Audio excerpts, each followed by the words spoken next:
This is IAQ Radio, Indoor Air Quality Radio, the voice of the indoor air quality industry, with your hosts, Radio Joe Hughes and the Z-Man, Cliff Zlotnick. And now, Radio Joe Hughes. Good day and welcome to IAQ Radio Plus. This week is episode number 565, and joining us is Andrew Rynhart, the CEO of Tramex Ltd. Before we get started, let's thank our platinum sponsor. IAQ Radio Platinum sponsor is John Don Products, where restoration and abatement contractors shop. Visit them at jondon.com. That's JONDON.com. I also want to thank our gold sponsors, Particles Plus, Healthy Indoors Magazine, Gray Wolf Sensing Solutions, and AEML Inc. Laboratory. And, of course, our association sponsors, CIRI, the Cleaning Industry Research Institute, the Indoor Air Quality Association, and the Restoration Industry Association.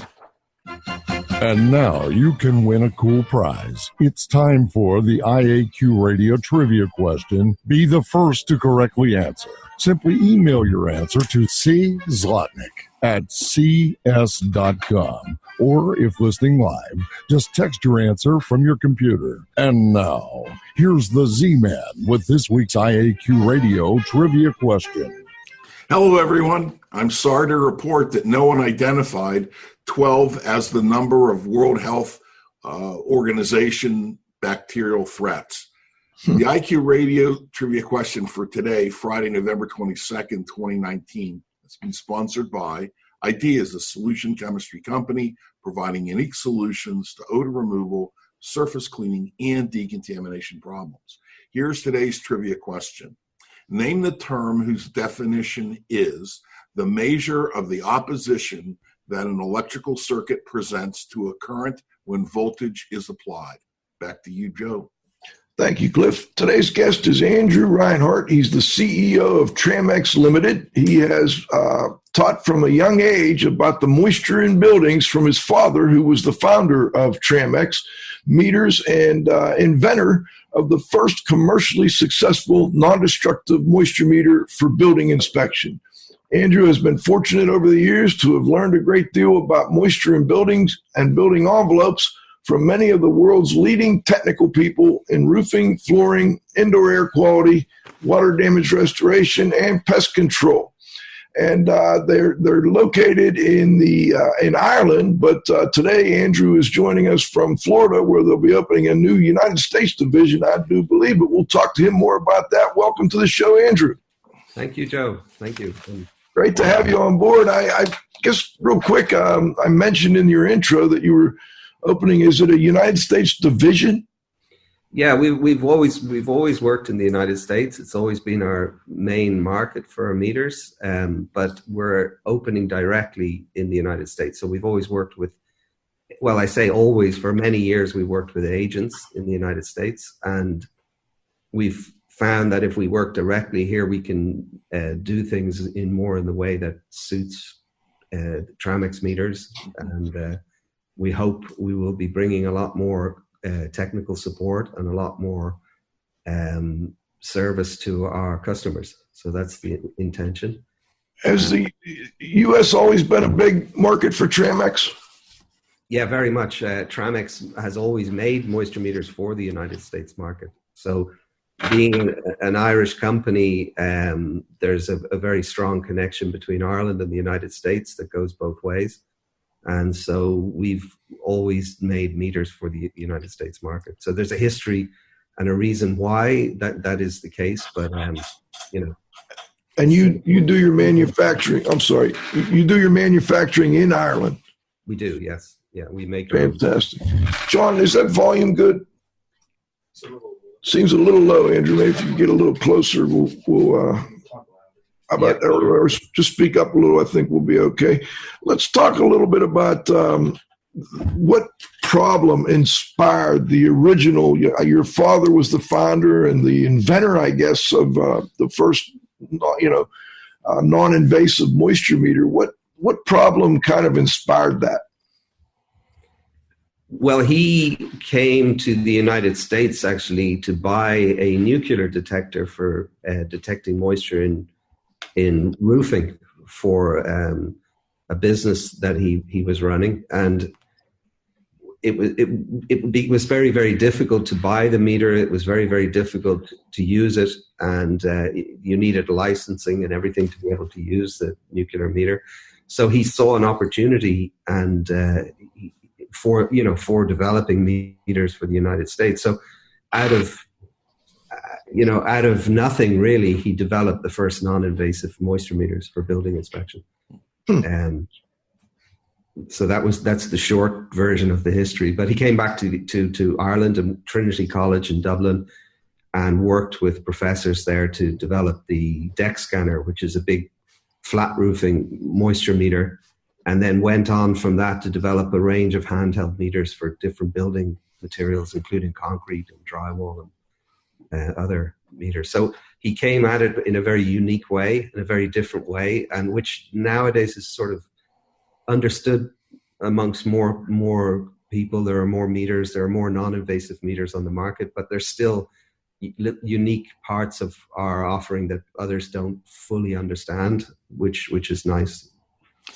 Hey Joe, I hate to interrupt, but when I was privileged to be at the Tramex event, and they actually had a roofing expert from Florida who was there and had talked about this nuclear meter, and it was just crazy. I think Andrew really understated the issues with it. I think when they use it in a building, the building has to be evacuated when they use it. And you have to have a license that you carry in your truck, and you can't drive state to state in the United States without showing this license. And in today with all this anti-terrorism stuff or whatever, I mean, it would be absolutely crazy. All the attention that you would get. But it was just when you think about nuclear meter, we don't think it's such a big deal. It really is a big deal. Yes. Huge issue. Go ahead, Andrew. Well, I think it's something we're very proud of, is that we made a contribution to a number of industries in the United States. So I know even in the water damage industry, we made a contribution in the way that buildings are tested. And I was speaking a couple of years ago at the IAC convention, and I was very proud that Pete Consigli introduced me and introduced Tramex as a company that changed the way that we test buildings. And I thought that was something that I took back to my father, and I was really happy to be able to say it to him, because it is something we are proud of. We are a small company, and we've done more than our size in terms of our input in the industry. Right. So. Well, Andrew, let's talk a little bit about how a non-destructive meter works, and then maybe if you could talk a little bit about how there have been improvements in these non-destructive meters over the years. Yeah, well, there's two main ways that non-destructive meters work, and I'm basing this on ASTM's publications, so I'm using their descriptions. So they talk about a signal loss meter and a capacitance meter, I guess, are the two main distinctions. So signal loss means you have one electrode, and the signal from the electrode goes into the material, and you measure how much of that power is lost because of the presence of moisture and other conductive materials. Our meters are based on what technically is called impedance, which means it's like a combination of capacitance and resistance. And that's a bit technical probably, but basically it's sending a signal from one electrode and it's picking it up in the other electrode, and it's an alternating current, so it creates a field, an electrical field, and it means that we can control the depth of the signal. And that's what would distinguish, I guess, the Tramex non-destructive moisture meters from others, is that we can control the depth of the signal. So it means when you're moisture mapping, you're comparing like with like everywhere you're testing. So it's important. It's not commonly understood, but it is important in terms of repeatability of results. And were the early meters the signal loss type, and the newer ones still are meters? I mean, maybe you could talk a little more about that. No, our meters have the principle of measuring has stayed fairly consistent through the years. So we've always used that. Even the original deck scanners, the big roofing meters, used a similar system where one electrode sends a signal and the other one receives it. And that way you're also measuring the resistance of the material. So you're measuring all the material under the footprint of the instrument. So you know the difference, I guess, if you look at the back of a moisture meter, non-destructive moisture meter, and you see the two different electrodes and you put your hand across the two and they will pick up the signal, whereas if you touch one or the other, they won't. And that's really the difference. So it means that if you have small pieces of metal, or you have metal filing or something like that, it won't affect the signal unless they're large enough to cross the two electrodes. I see. In which case it will just jump off the scale. Yeah. What other improvements have been made over the years? Well, just recently we launched some new meters, and we've upgraded our biggest selling moisture meter, which is the Moisture Encounter, or the Moisture Encounter Plus was the last version of it. And we've upgraded that to the Moisture Encounter 5, the ME5. And the improvements some are high tech and some are low tech. The low tech improvement that we like the most is the extension bracket. So basically we made a bracket that can clip onto the meter that allows you, we give a selfie, I shouldn't say selfie stick, I get in trouble, but it's pretty but you can use any selfie stick with it. And the one we give is pretty good for what it is, but you can get much longer ones. And it means you can test roofs, you can test floors without bending down all the time. You can test higher up on walls. And so the bracket on the bottom is really nice. And that's what we've made work with the new meters. So you've got a picture of it there. Thank you. Yes. And what was the other improvement? The other one is it's Bluetooth.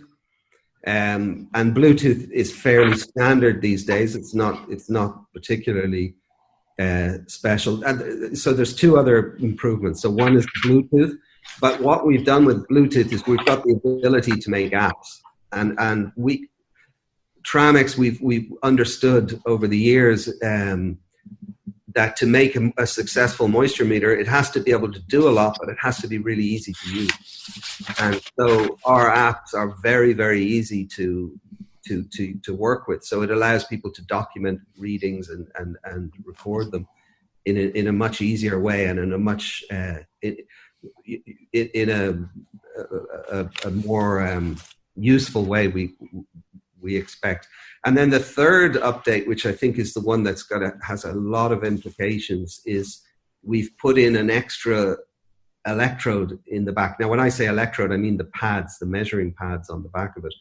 And it's a much smaller electrode that allows for a much higher frequency signal, which gives a shallow depth reading. So it only reads a 1/4 inch into wood and into other things. So it's really good for measuring flooring that's already in place, where you don't want to measure the concrete subfloor, or you don't want to measure what's beneath it. It's really good for testing drywall, where, if you use a non-destructive meter on drywall, whenever you hit the frame at the back, it will register, there's the frame, as well as the drywall. On the shallow depth scale on the new meter, it won't. It will just measure only the drywall.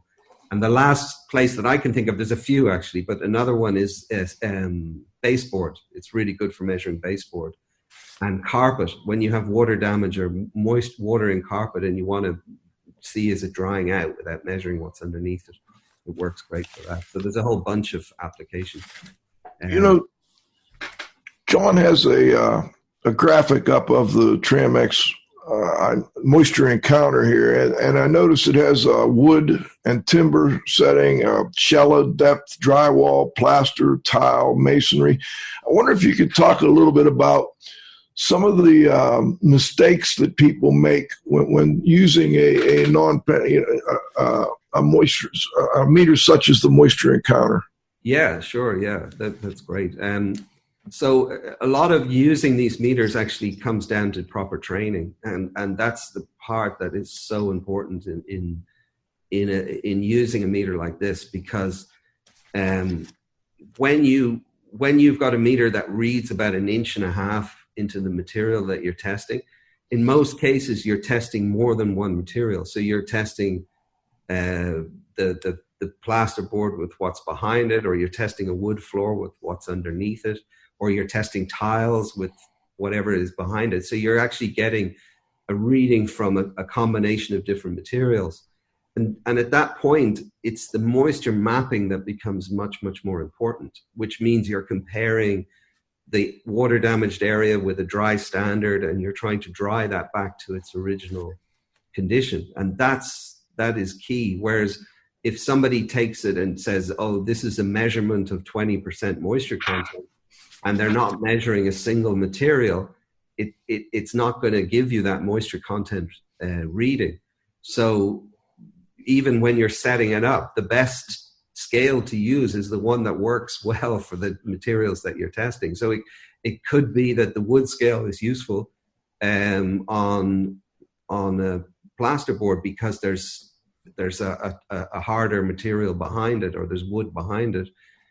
Or it could be that the drywall scale is better when there's nothing behind it. So you would choose the scale based on finding a dry standard if you can. And if you can't find a dry standard, then you do a destructive test in order to identify which scale to use. And then you're using the non-destructive meter to map out the moisture condition based on the initial assessment.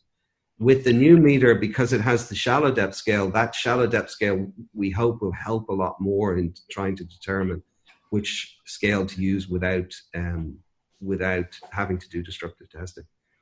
So when you say destructive testing, you mean a pin type moisture meter? Yeah, pushing pins into a material, or it could be. So I'll just mention, because you mentioned earlier on about the roofing, the way moisture meters are used in roofing. So it's interesting, the way moisture meters are used in roofing is very similar to the way they're used in water damage or in building inspection in general. And that is, they map the moisture and they measure.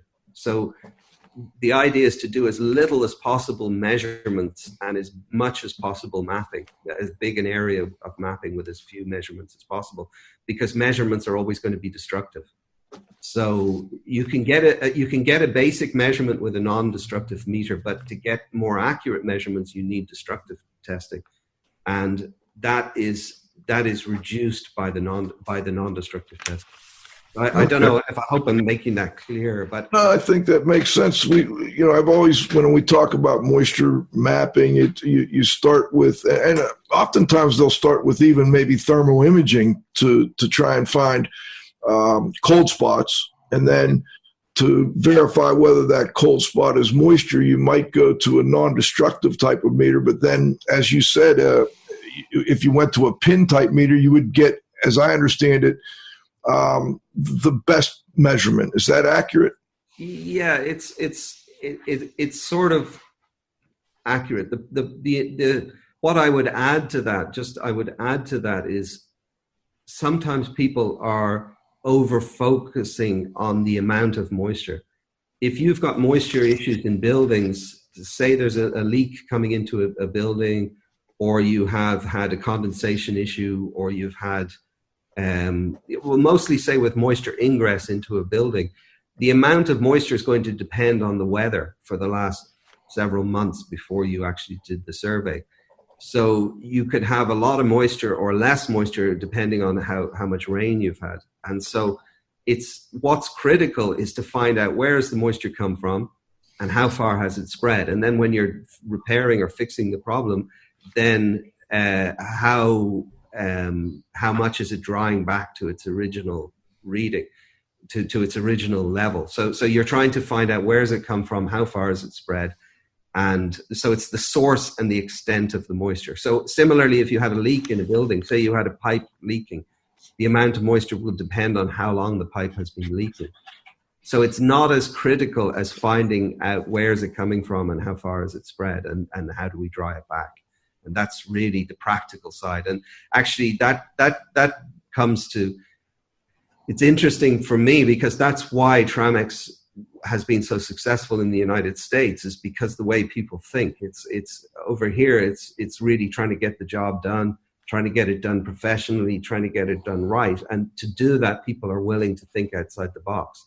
And when you invent a new type of system, a new type of instrument, you need people who are willing to adapt and willing to look at new ideas. And that was a very, very new idea, because prior to that type of testing, people were always focusing on measurements, pin meter measurements, and sticking holes into everything they were testing. And it just seemed like a lot of damage for very little results.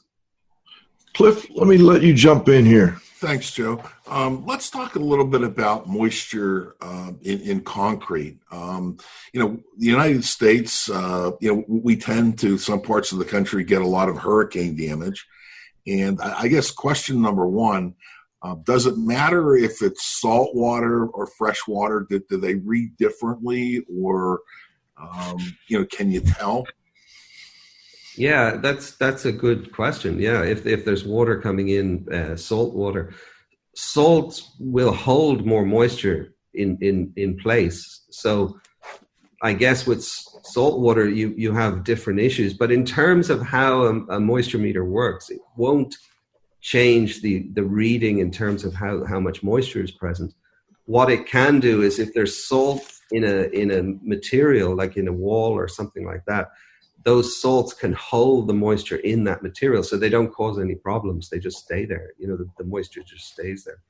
So really, this is again the main point. When you're trying to dry concrete after water damage to concrete, what you're really trying to do is monitor the concrete and monitor the changes in moisture as you dry it out. So sometimes people are taking responsibility for drying concrete completely, which is a very difficult responsibility to take, because concrete can take 20 years to dry, even to a completely equilibrium EMC or equilibrium moisture content. It can take up to 20 years to dry. So, and there could be moisture, there could be pre-loss moisture conditions within the concrete as well. So, and then there's variables with concrete. For some types of concrete will absorb more moisture. Some types of concrete will not absorb any moisture at all, even if it's underwater for it'll. I mean, when I say won't absorb any, obviously there's some tiny amount, but there's some concrete that is so dense that it will not absorb moisture the way that others will. And so when you go into a building that has had water damage on concrete, what you're doing is you're creating the conditions that for optimal drying of that concrete. And under those conditions, then you are monitoring the drying. You're monitoring the changes in readings. And our concrete meters or in concrete type moisture meters are really good for that, because you're monitoring the changes in the moisture as it dries out. And when it stops drying, then you've done your job. Really, you can't be expected to dry concrete back to drying, some sort of drying goal, if there's a pre-loss moisture condition in the concrete. So the way I see it is, if the moisture goes into the concrete, it's going to come out again as well at the similar rate.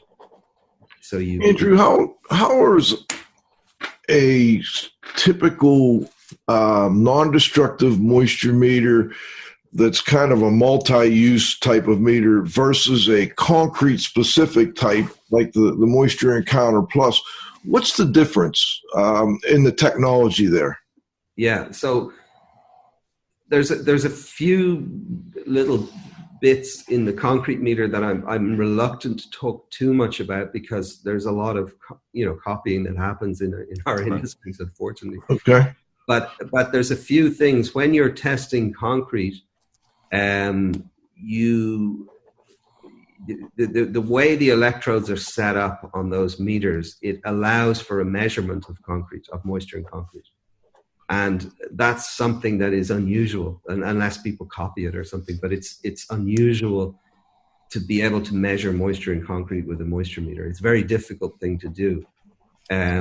So there's an ASTM publication which describes the process, and it explains that the dielectric constant of water is about 80 times that of all the materials that are in concrete. So when they're dry, when there's no water in them. So if you think of that, you can actually get a really good measurement of the moisture content, but it's quite difficult to do because the surface of concrete, if it's polished, will generally give a different reading to a moisture meter than if it's being abraded or being scraped down.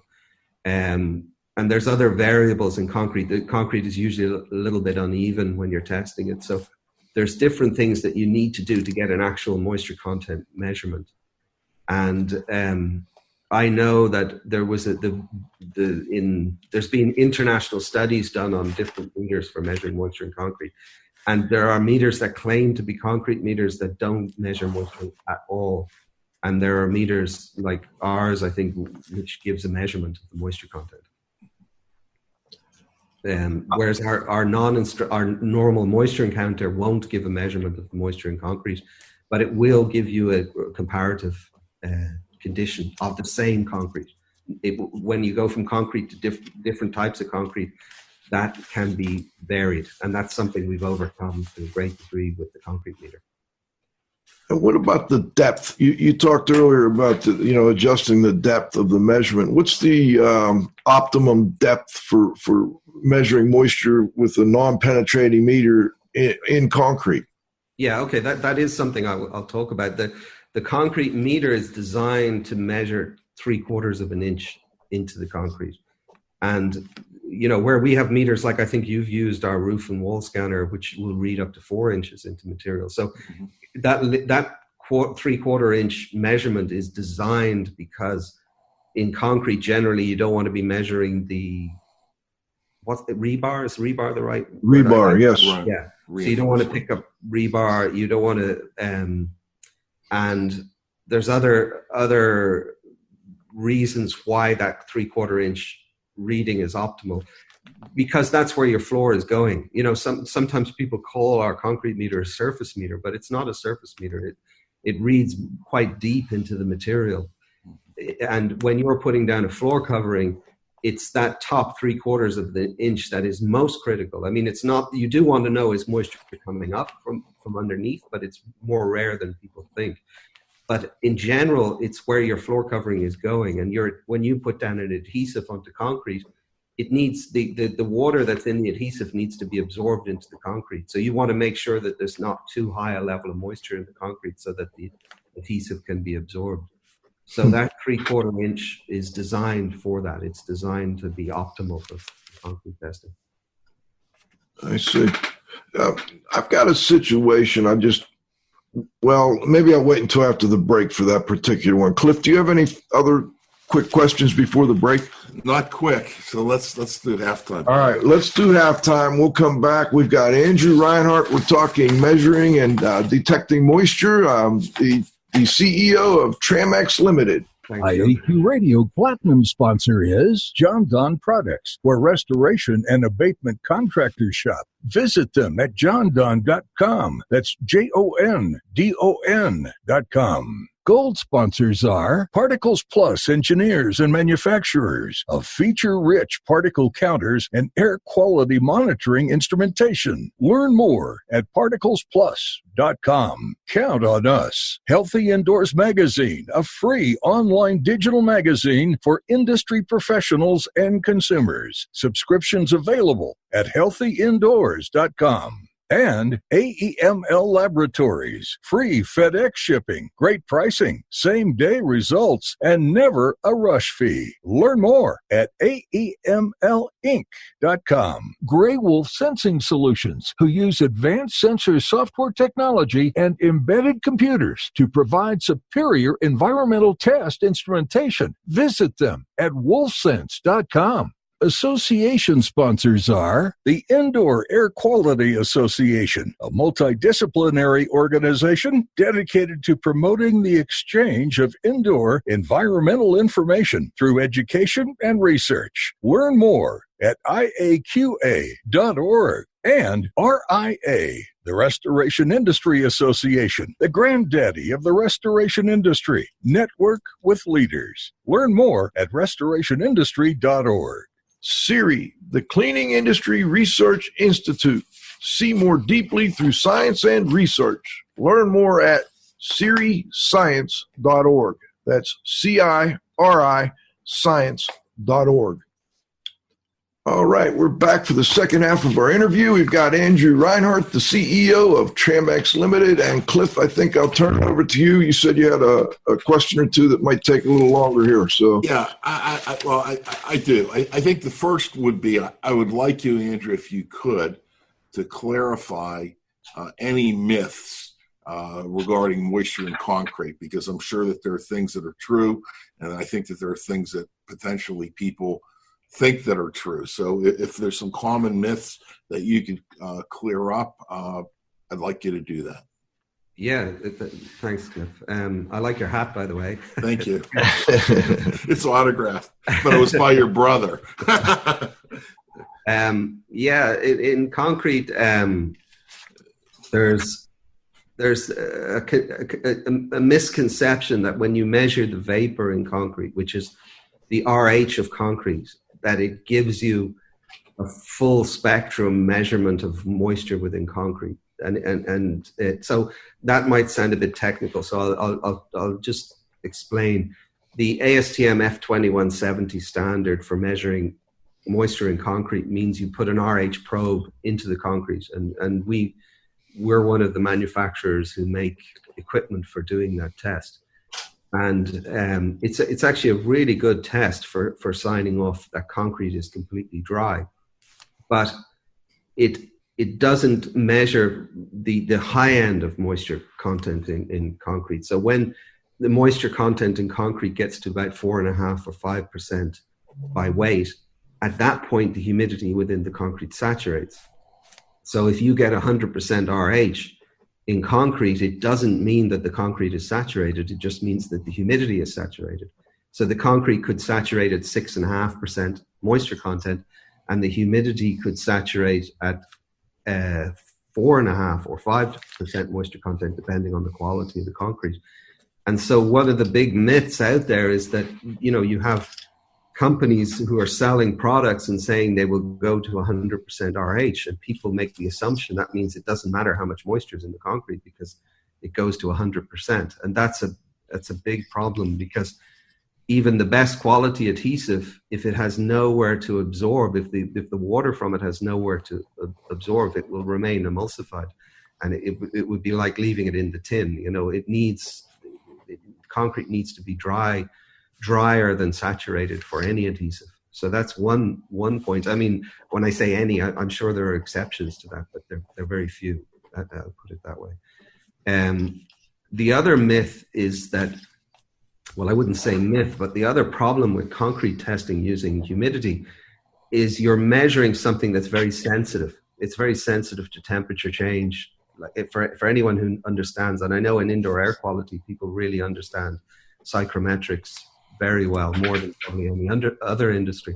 So you will understand that when you measure the humidity within the concrete, you have to be very careful about temperature of the concrete so that you're not adjusting it. And one of the issues is there are probes that are sold for measuring moisture in concrete where you drill a hole and then you stick the probe straight in and you leave the probe in the concrete. And that does not comply to ASTM F2170. If anyone doesn't understand that, then they should read the procedure of F2170. And the procedure is that you drill a hole and you insert a sleeve, and then you wait 24 hours and then you insert a probe. And that is there. That initial 24-hour waiting period is so that the heat from drilling the probe dissipates completely. And when you push away the moisture from drilling the probe, it doesn't come back. So by placing a probe in very quickly after drilling, you will get an elevated reading, which is which is not the measurement that you're trying to get. So you're not measuring the equilibrium relative humidity. You end up measuring an elevated relative humidity number. And that's particularly bad for the drying industry, because you're trying to use that data then to see if the concrete is dry, and it's telling you it's higher than it is because it's not done according to the standard. So, understood. Yeah. Can you explain the kit that you have that looks at concrete 5 different ways in order to come up with the conclusion? And yeah. I think the listeners would be very interested in learning about that. Yeah, so that's that especially for the water damage industry and the indoor air quality industry, it's interesting. It's not that it looks at concrete 5 different ways. It looks at different aspects of moisture in the building related to concrete. So the first is the non-destructive test, measuring the moisture content of the concrete, which is an instant test, and you just push the meter down onto the concrete and it gives you a measurement. The second is that you measure the humidity in the concrete according to ASTM 2170, and that's a drill-in test that you insert the RH probe into the concrete and it measures the vapor within the concrete. And then the next is to measure the ambient conditions. So you're measuring the humidity and the temperature in the environment where the concrete is going into. And what people don't understand, and actually what I think is really, really interesting for the water damage industry in general, is that people talk about mitigating concrete, and especially with new concrete, most of the issues of moisture that are in the concrete come from the air, not the concrete itself. So, you have concrete, because it's drying, as you understand, moisture's coming out of the concrete, the vapor's coming out of the concrete, and so it's cooler. The surface of the concrete is generally 1 degree or 1.5 degrees cooler than the surface of other materials within the building.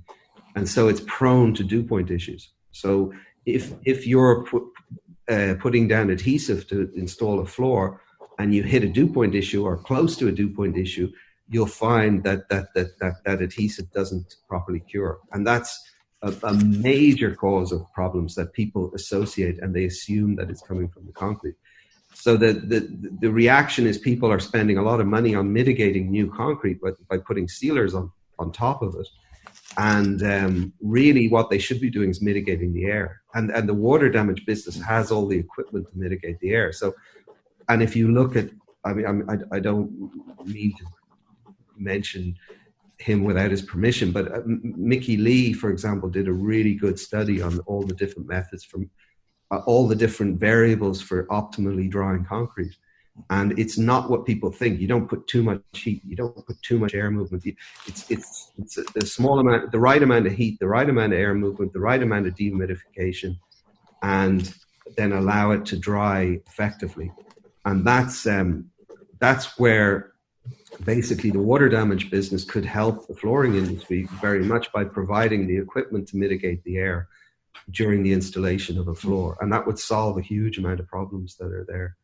So I know it's a big subject and I probably just run over it, but I don't know if that makes sense. So the third test is testing the air where the concrete is going, and the surface temperature of the concrete is another one. And then there's another test which we're working on, which we hope to talk about very soon. But they're all simple. It's not like you're having to do a lot of testing. You can actually do an awful lot less.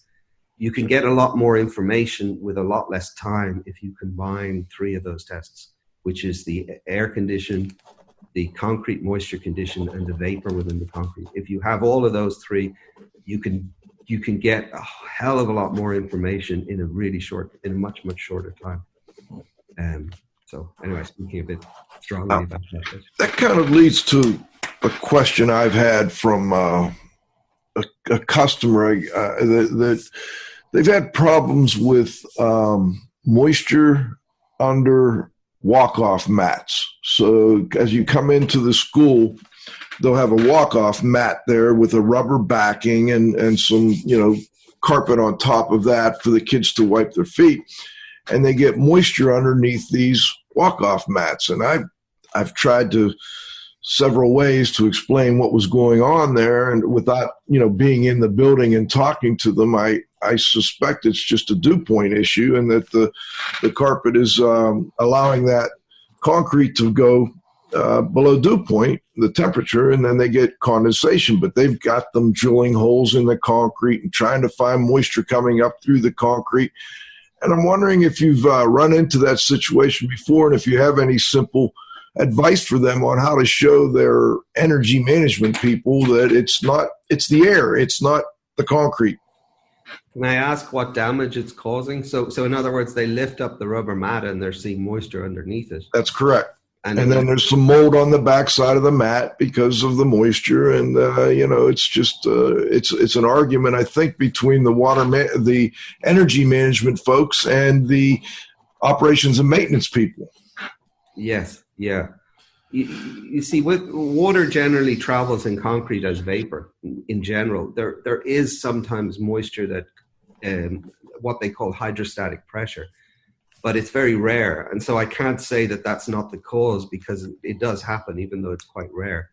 But in general, I guess the best way to describe it is interstitial condensation. In other words, that you get humidity saturation near the top of the concrete, which is then coming out as vapor and then turning to condensation on the backside of the mat. So yep. It could be water. It could possibly be water coming up, but it's unlikely, and it's more likely that it's vapor coming out of the concrete. That is. Joe, I've got a suggestion that they may want to look at as well. Because this is right at the entrance of the school. Most likely they're shoveling the snow there, and most likely they're putting ice melt down there. And what happens with calcium chloride is it doesn't really dry. It stays sticky, and it attracts moisture. So if you have calcium chloride that gets underneath that, that matting in liquid form, and then it's going to kind of turn to a brine, and it's going to pull. It's going to attract vapor. So they may want to look at that. But I think probably the easiest thing is change the type of mat. It seems like the type of matting that they have is causing the problem. Yeah, they need something that allows air to move through it. Right. Exactly. But also, what it surprises me because a lot of the time, like, there is mold issues and definitely mold problems, but it needs air to grow. So if they were using rubber on top of concrete, there wouldn't really be anywhere for the mold to grow, unless I'm missing something. Well, we'll talk about that later. I've got a question for Cliff, though. You recently went over and met with the Tramex people in Ireland, right? And I'm wondering if you could tell listeners what you learned that may have been new. You've been doing moisture monitoring and moisture mapping for 40 years now, Cliff. What impressed you, or what did you learn from your trip to Ireland? It's kind of interesting because while I was there, they asked me to do a presentation, and what I did is kind of track the history of water damage from the beginning and to the present. And there were a lot of admissions about how little we knew in the water restoration business. We would walk around with, a moisture probe that, Lloyd Weaver identified, and it would beep. And that was our first moisture tracking. Is it wet? Is it dry? And, it was a hell of a sales tool, and, it worked really well. But, I think, to me, I think over the course of my career, for the most part, I've been a generalist, although I've specialized knowledge in a couple of areas. I think most people that are in disaster restoration tend to be generalists. And at that event, I just met people that were literally world authorities, like Bob Higgins. We're going to talk about him, and he's literally a world authority on concrete and moisture in concrete and solving moisture coming through concrete. Mickey Lee did a great presentation. As Andrew said, I'm trying to think who else. And while you're thinking, we have Bob Higgins scheduled for 2 weeks from today. We'll have him on. We'll talk more about moisture. And I'd also like, if we could, to get that article that Andrew mentioned from Mickey in the blog, if possible, the research. Right. And we had, let's see. It was just so target specific. There was a presentation, by a roofing expert, and moisture problems in roofs and why you have them. They have roofs in Florida that have literally, the roofs are pretty much all covered by air conditioning units, because every condo in the building has a condenser, that's up on the roof, and trying to figure out, where the water problems are. And now you have photovoltaics up there as well, which are going to be making things tougher for the roofers. Right. You just kept your eyes open and your ears open, and the networking was great. I mean, it was, in all the years, I think it was probably my favorite event. I think I really do. Fantastic. Well, Andrew, what did you learn, or what did you find interesting about that recent meeting there? Yeah, thanks for asking. That was, I have to agree, it was my favorite event I think I've ever been to, as well as the fact that we put it on was fantastic. But basically what we found over the years is that in all the industries that we serve, there are experts, real experts, who really want to understand building, moisture in building, because of all the problems that you have with buildings around the world. Moisture is the one thing that sort of causes so many issues. And so we've identified over the years a whole group of people who really want to understand moisture in building. And there's information from each industry that's applicable to the other industries that we serve in. So we've recorded a lot of these talks, and we have a lot of this information. And we actually, I believe from this, we've got a synergy together that will change the way, on a lot of ways, that people understand moisture testing and understand how to get the results that are needed. And I'm still very, very excited about it. It's early days as we use that information and apply them. But we had, as Cliff said, I mean, Cliff's talk was great. It was really good, but it was also, his presence there was fantastic. And that part of it was the synergy. Pete Consigli, he as he does, he brought everything together. He's been a big part of our history over the years, in that he trained people in the early days how to use the meters, and that has stood the test of time. I think now we need to reinvigorate the training and how meters are correctly used. And I think that this symposium that we did will go a long way to doing that. John Hull, who you mentioned, was talking about roofing and how to do roof surveys. And that got to the whole point of how the moisture mapping and measuring. And that actually originated in the roofing industry. People don't realize that it originated in the roofing industry. So they'll do a moisture map using a deck scanner, and then they'll do an initial temperature survey using infrared. So it's a surface temperature survey. Then they'll follow it with a moisture map using one of our moisture meters. And then they will do the measurements, which is drilling holes and taking core samples, or doing even sometimes resistance pin type readings. And so that can be applied in everywhere else. And then Lou Harriman, yeah, he tag teamed with Mickey. Fantastic talk on psychrometrics, and then Howard Brinkman was there talking about. Oh yes, yeah. Howard's we're gonna get him too. Yeah, his knowledge on wood is just fantastic, and wood flooring and everything else, and it's infectious, Right. Well, let's. I got a couple more quick technical questions before we run out of time, and one is on what is a wood moisture equivalent? I mean, I see that term thrown around a lot, and I'd like to have one of the top moisture meter guys in the world tell us what the heck is a wood moisture equivalent. Yeah. Well, actually, people don't realize this, but wood moisture equivalent has its history even before moisture meters were ever made, and I traced it back one time to the London Underground. When they used to test the moisture in the London Underground in the concrete, they would drill into the concrete, mm-hmm. and then insert a piece of wood like a dowel into the hole, and they would leave it there. I think for 2 weeks, as far as I know, it would take 2 weeks for it to completely equalize with the moisture.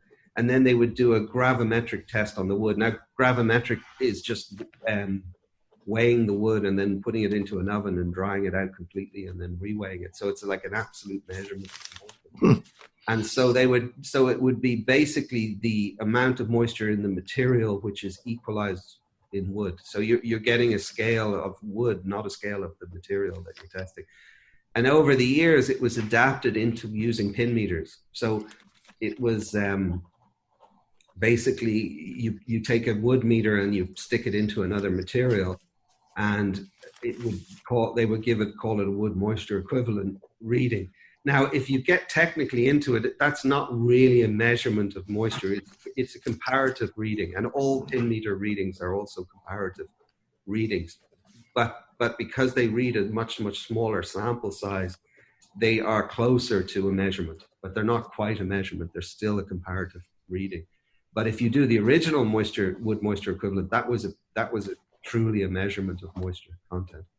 And again, you have to ask the question, why do we need that? But when you do, it's possible to do it that way. Okay. Cliff, did you have anything you wanted to follow up on with that? I didn't, but I like the terminology of, reading, comparative reading. I think that I learned something, I think it's different than a measurement. I think it's good. Okay. There's another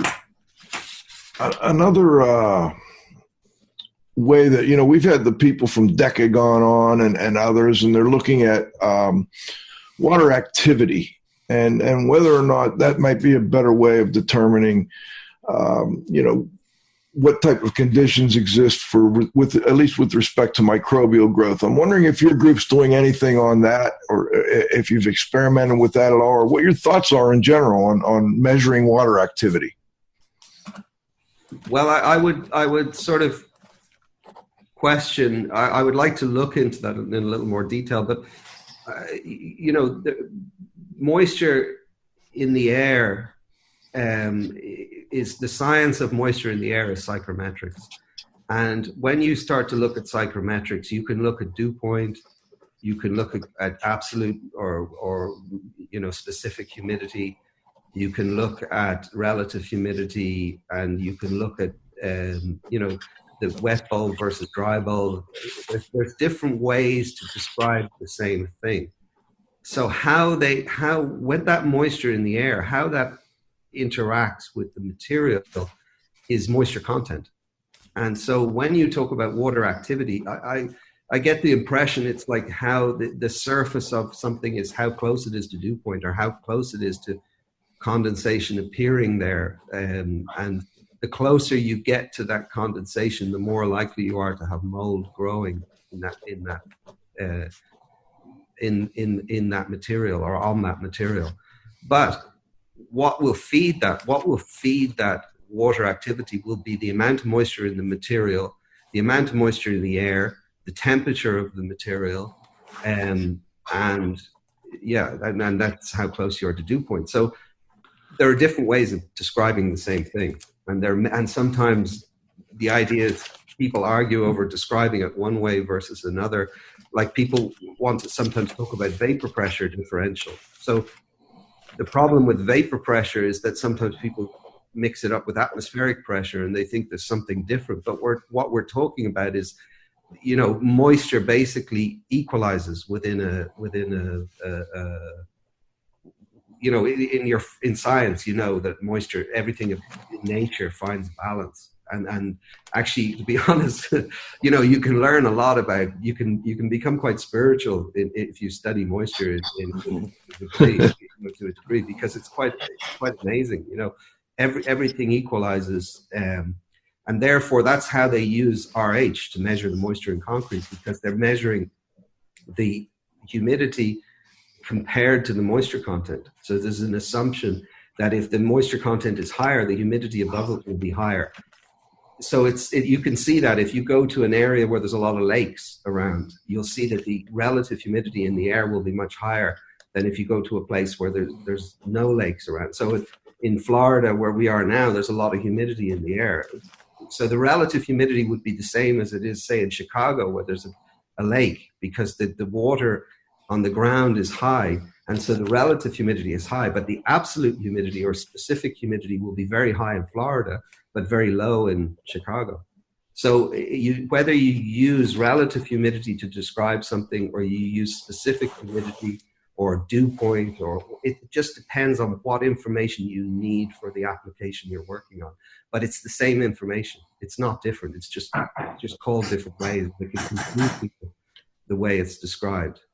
So, to give you an example, in the water damage business, the relative humidity is usually not important, because you're interested in you're trying to get water out of the building. So you're looking at how much moisture you're getting out of the building when you're drying it.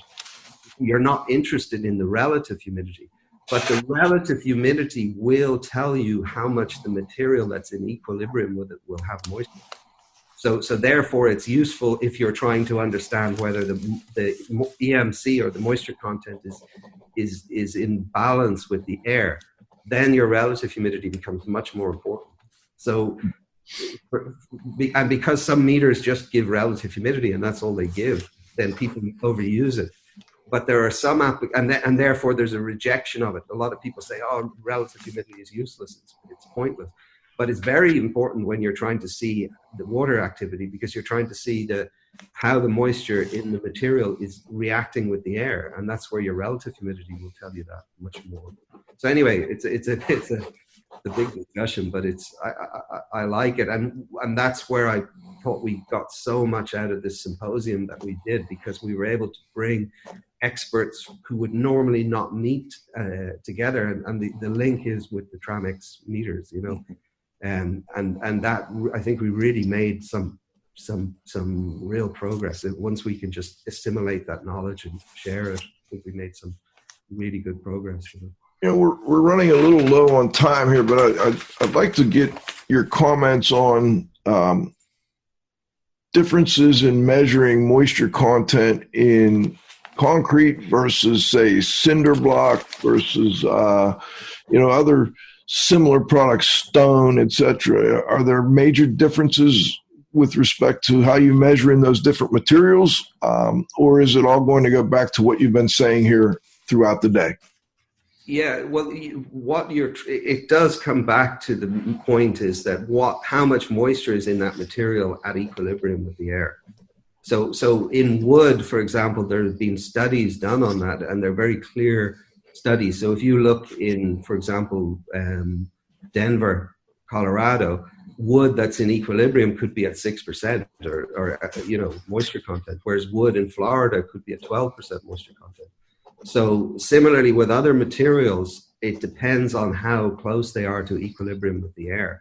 And concrete is interesting like that, because in concrete, the differences are much smaller because density is much greater.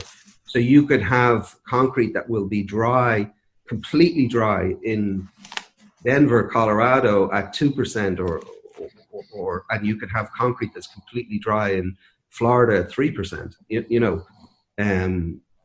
So you need to know what that equilibrium is. Similarly with other materials, do they have moisture in them naturally? Like stone will have moisture in it naturally. Most materials will, except plastics and unnatural materials. But any natural material will have moisture in it, or else it's not. It would just be powder, effectively. So stone would be more dense than concrete, so it would have less moisture, but it would still have 0.5% by weight moisture content. And so the ultimate way to measure is to take an oven and weigh something and then leave it in the oven for however many weeks it takes to completely dry it out, and then reweigh it, and then you'll get that you'll find that moisture content. It's just a time factor when you're dealing with that, and that's what these moisture meters are helping with is eliminating that time factor, or at least reducing it a great deal.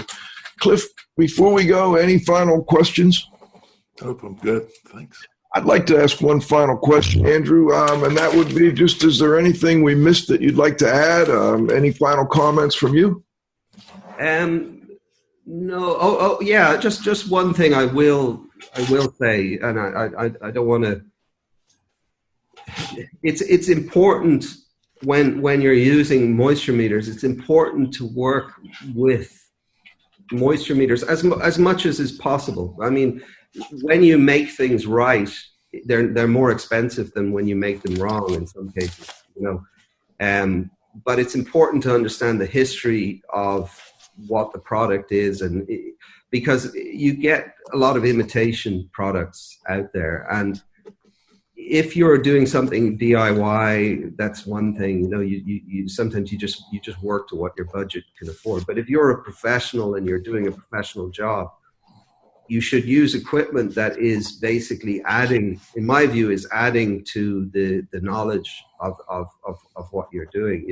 And there are companies, not just Tramex, but there's, say, Delmhurst, Tramex, and other companies out there that have contributed a lot over the years and continue to do so into these industries and working in these industries.